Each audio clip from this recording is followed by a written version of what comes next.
welcome to the Unfiltered Tagalog Wrestling Podcast. Every week, this is the MTG Show Podcast. Katatapos lang ng double natin. Hindi talaga ako makamove on dun sa ilang matches na in-air ng AEW sa event na ito. So, isama dito yung Stadium Stampede match na gumulo sa utak ko halos buong araw ng Sunday, plus yung Jon Moxley versus Brody Lee, and also nag-crown na rin sila ng bagong women's champion sa pagkatao ni Hikaru Shida. Tangina talaga ng event na to. First thing that I want to take out of my chest, kasi gusto ko sana masigurado na maayos ang inyong lagay during this pandemic and hindi kayo nawawalan ng pag-asa na kahit ano na yung ginagawa ng ating government, patuloy pa rin kayo sa paggagawa o pagtambay sa inyong pong mga bahay-bahay. I hope mawala na rin itong pandemic. I hope may revenge sa lahat ng mga nangyayari ngayon. Tsaka shoutouts din sa mga frontliners na tumutulong sa atin during these hard times, at shoutouts din sa mga taong patuloy na nangungupala sa ating bayan. So bago tayo mag-umpisa, aside sa double or nothing, umpisa natin ito sa wrestling news of the week. Of course, kinalap ko ito kahit anong sketch ang site, at atin po itong iano sa inyo every week na ito, ha? So let's start. Noong Sabado, in-announce sa SmackDown during its Intercontinental Title Tournament na si AJ Styles ay magiging parte na ng SmackDown. Ang mga sumunod na matches na in-announce din for May 29 episode is AJ Styles versus Elias and Jeff Hardy versus Daniel Bryan. Also, in-announce din na may possible na pamalit kay AJ Styles sa trade. Parang trade ito hindi ko maalala, basta ganun. May trade na possible na mangyari in the future. And also, I hope na hindi si AJ manalo dito. I hope either Elias or Jeff Hardy yung manalo dito sa tournament. And if si AJ Styles na manalo, okay lang. I'm not going to expect at all. Ayan. Sunod po natin is ng Sunday, after ng double or nothing, in-announce ni AEW President Tony Khan na i-defend ni Jon Moxley yung AEW World Title versus Casino Ladder match winner Brian Cage sa Fyter Fest. Actually, hindi pa nako-confirm kung kailan ang Fyter Fest. I-update ko na lang kayo dito sa podcast if na-finalize na yung buong event. Actually, baka ito ay possible sa July, but still no confirmations from AEW itself. So also, nung Monday, may ilang rumors na kumalat sa mga pages na si Undertaker ay makakalaban niya dapat ay si current WWE Champion Drew McIntyre sa WrestleMania 26. Actually, ang ganda sana nito. Alala ko pa naman yung 2010 run ni Drew na The Chosen One. Ayan, The Chosen One, naisip ko agad yun kasi pinangako niya mismo kay Vince na siya yung magiging Chosen One in the whole WWE, and few years later nangyari nga. Also, ang actually napalit dito is Undertaker versus Shawn Michaels. Ang ganda rin ng outcome, but still, man, nalungkot talaga ako. Tuesday, in-announce sa Raw Wait. Mali ba ako? Wait lang. In-announce sa Raw na si Kairi Sane ay na-injured dahil sa mga nangyari last week at this week. Dahil ito kay Nia Jax. And also Nia Jax, nanalo siya ng isang contenders match para makalaban si Asuka for the Raw Women's title sa Backlash, aka the greatest wrestling match ever. Man, I'm okay with this. Kaso, ang dala na-injured na si Kairi Sane. Si Charlotte, obviously, NXT Women's Champion. Natalo, 3 match natalo na to straight. So, I'm okay with this. But, saan naman si Shayna ay kanila nang ipasok anytime. At naasahan ko yan within SummerSlam season or maybe July. Yeah. Wednesday, in-announce ng PWR ang lahat ng details about their PWR Homecoming na i-held nila or papalabas nila sa isang streaming site. Ito ay tinake place sa ABS-CBN tent sa Liberties, I think, sa Quezon City. And then, ayan, na-reveal nga nila the fee is 500 pesos, I think. Check nyo na lang sa lahat ng pages ng PWR. Makikita nyo naman doon. Kompleto ang details na in-up ng PWR doon. May mga promo din. Matrapan nyo. Also, Deonna Purrazzo, a former WWE superstar na na-release recently, as signed with Impact Wrestling. Kakatis lang last Wednesday. So, yeah. Hindi ko na siya i-didikdikin. At ngayon, Thursday lang. Wow. What the fuck? Ito yung best segment of the week. This week, I mean. So, ito yung FTR, formerly known as The Revival. Nag-debut sila sa AEW. And then, pinasulit nila yung nakalaban ng Bucks and Hardy.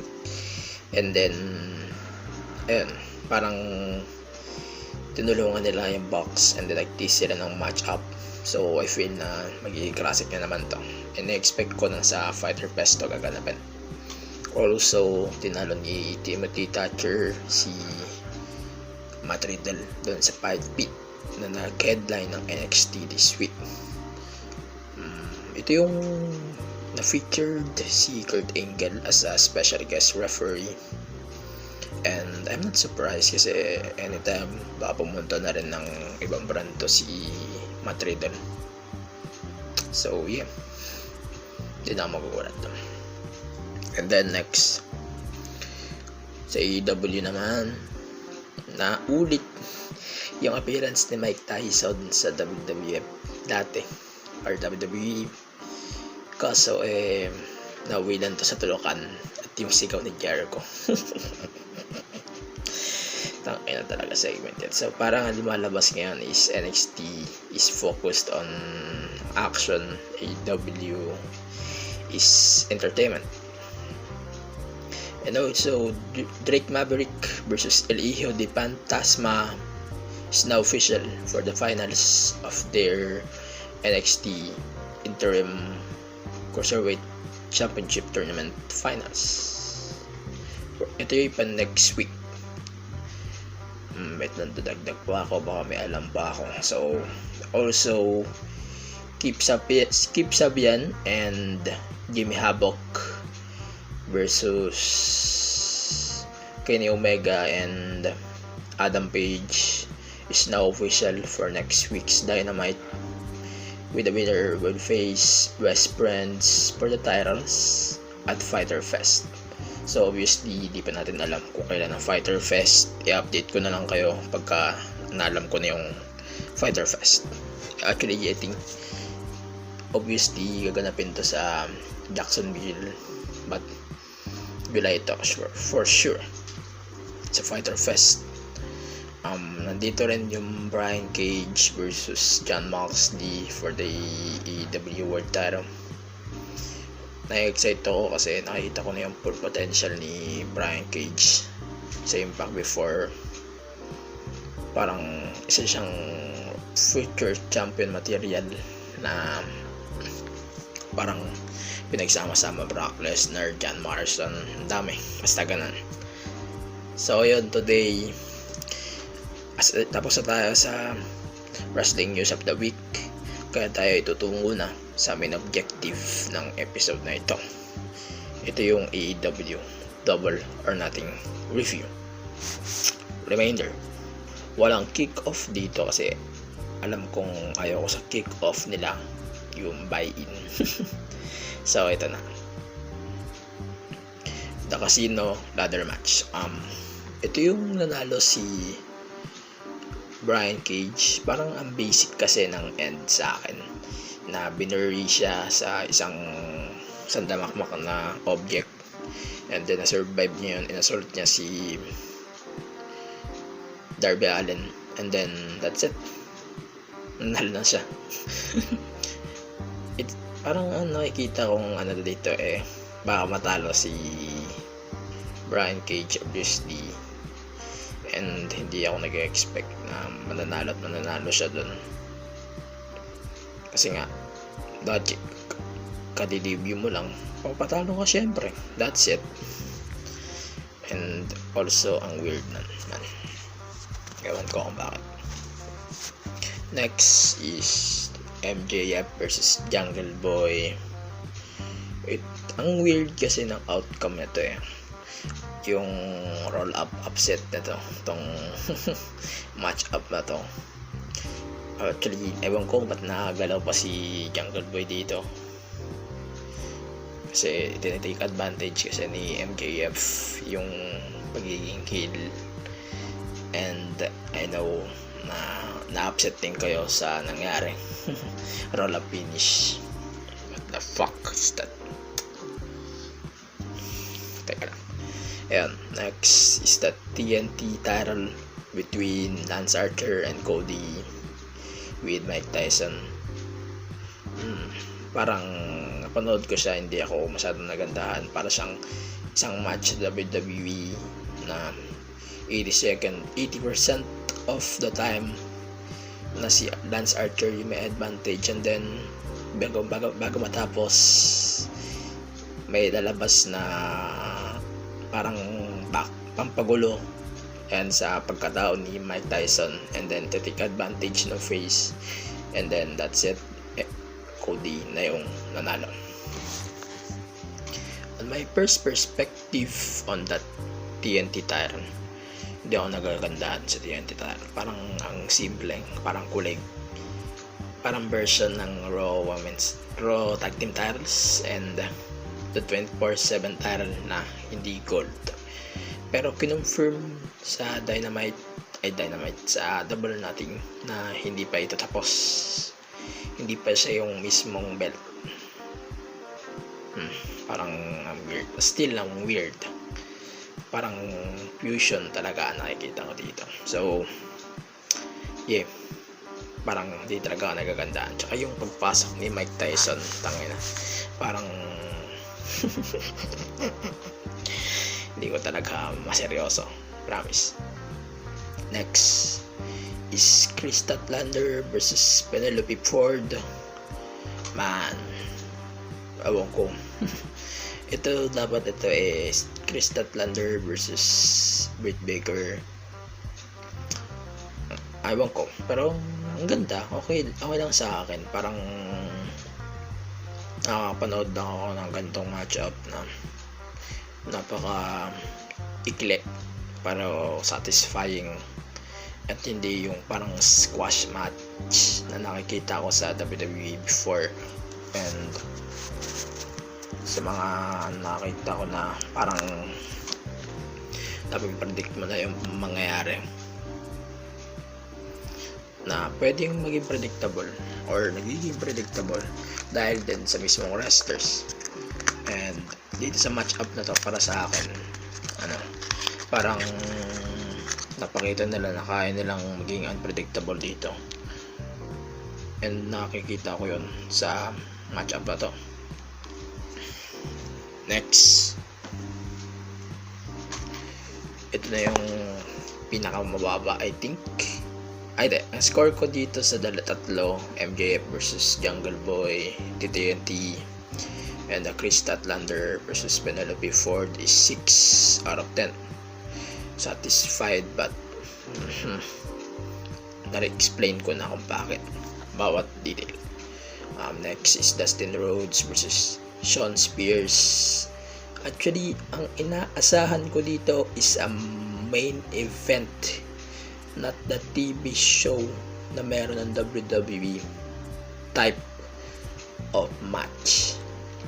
But ang binigay sa atin ay isang malaking letdown, isang malaking disappointment. Parang ini-imagine ko 90 seconds, sala pa siyang 1 minute na match. Hindi pa nga ata siya match. Parang pinahiya lang dun si Shawn Spears na naka-suit. Ang weird, sobra, ang weird. Hindi ko ma-imagine. Yan, negative 1 of 10. What the fuck is happening in this Dustin Rhodes versus Shawn Spears? Pero I think hindi pa siya tapos. Next, ito yung isa sa mga favorite matches of the night ko, yung Nyla Rose versus Hikaru Shida for the AEW Women's World Title. Para sa akin, wow, at least nagkaroon na ng tunay na babae na champion sa AEW aside from Riho. Man, sana naman kumanda ng division ng AEW Women's Division.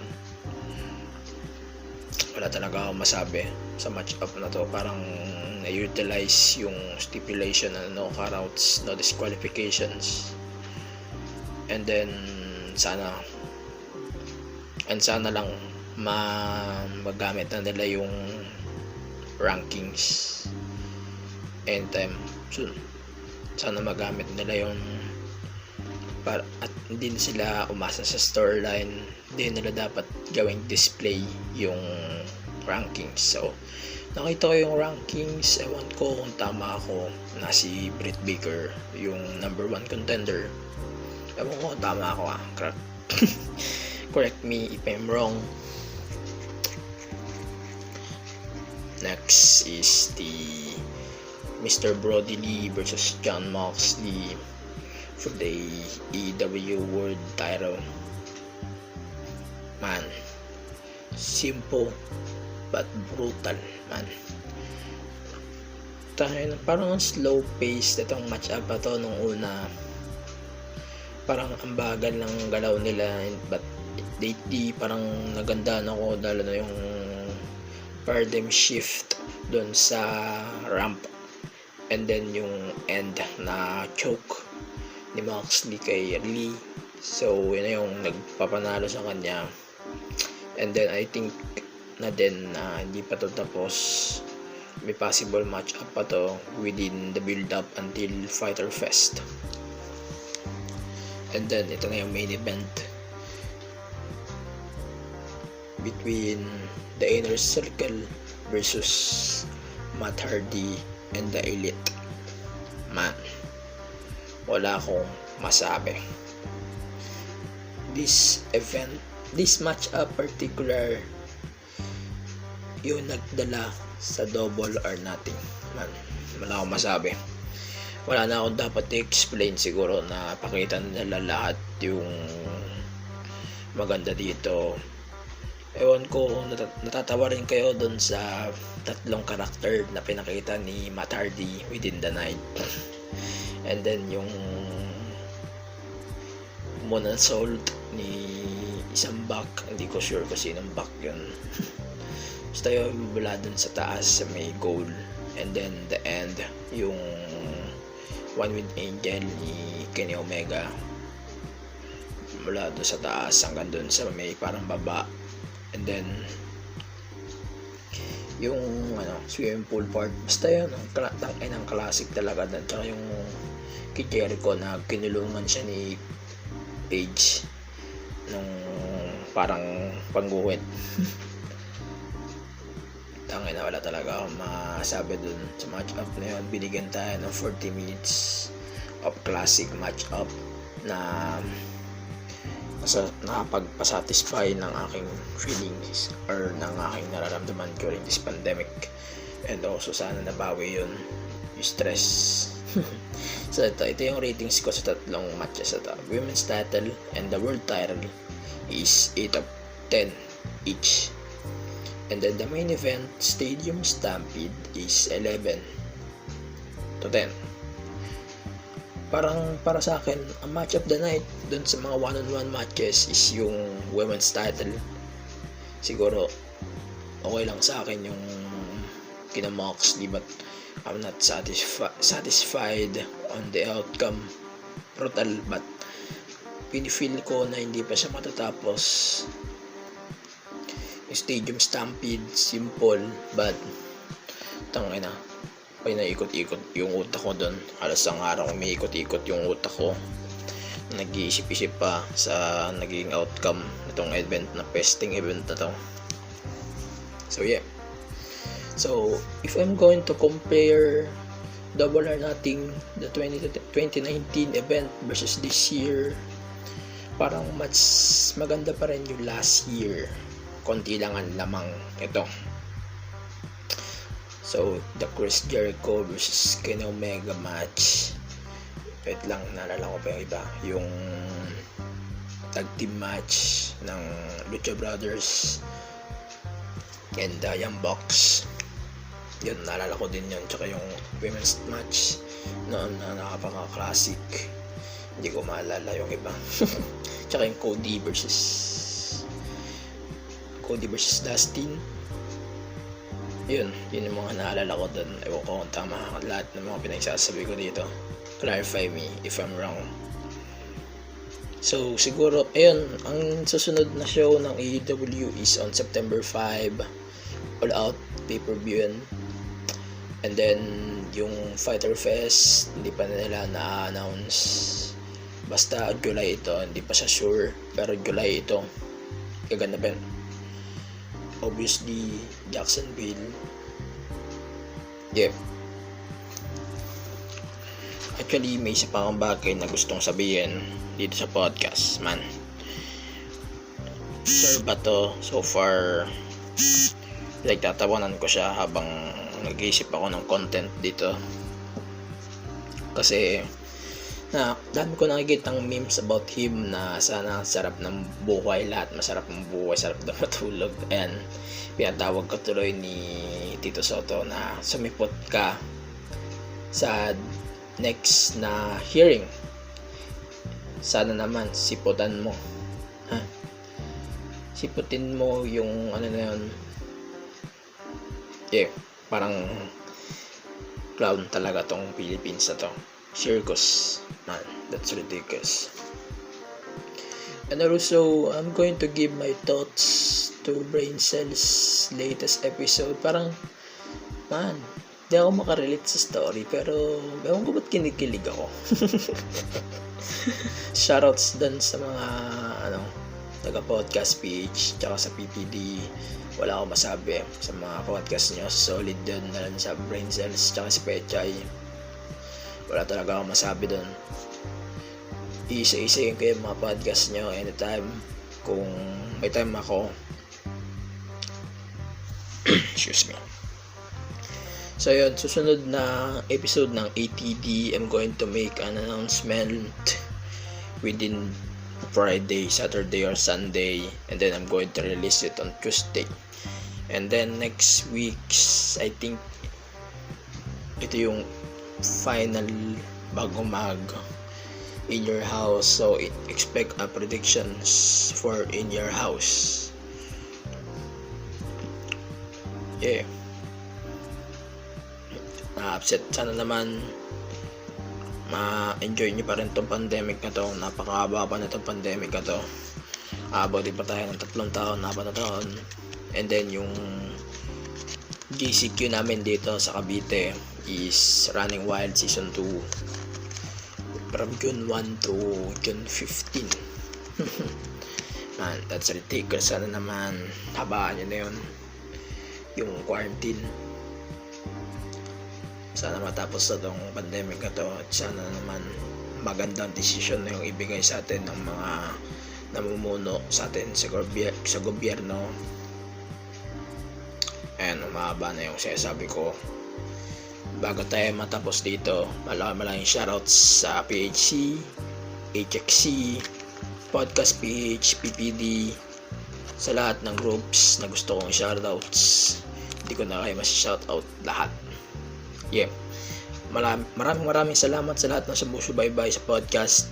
At kung gusto mo pa ng ibang content, check nyo na lang yung mga podcast na yan. Check nyo na lang yung mga episodes sa Spotify, sa Anchor, sa Apple Podcast, Google Podcast. At like nyo na rin yung page ng podcast, The MTG Show Podcast, and on Instagram, yes, The MTG Show Pod. So, ito na nga. This is the only unfiltered Tagalog Wrestling podcast every week. This is the MTG Show Podcast. Signing off. Stay safe, ladies and gentlemen.